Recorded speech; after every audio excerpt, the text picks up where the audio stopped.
Moving on, the International Monetary Fund has granted Tanzania a $1.046 billion loan over 40 months, primarily to help the country cope with the consequences of the war in Ukraine.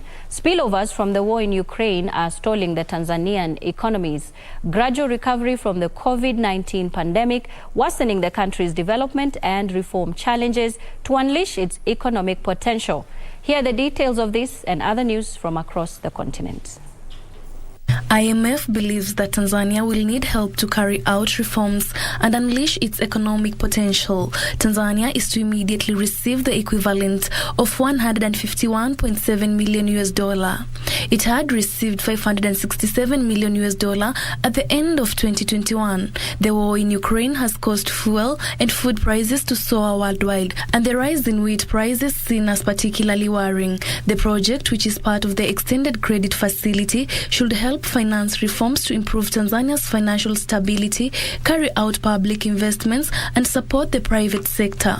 Meanwhile, the DRC is increasing the number of oil and gas exploration blocks it will put for auction. It is now selling 240,000 square kilometers of oil refinery, according to the Ministry of Hydrocarbons. Initially, Kinshasa had planned to give away 16 oil blocks, but the war in Ukraine sharpening Western demand, the Central African country doesn't want to be left behind and almost doubled this number on Monday. Environmental NGO Greenpeace is, however, denouncing this decision, saying it exposes Congolese people to corruption, violence, and poverty that inevitably come with the curse of oil. According to the environmental NGO, at least 9 of these blocks overlap with protected natural areas. But Congolese Environment Ministry rejected this accusation, stating that the necessary studies had been carried out before the exploration rights were granted.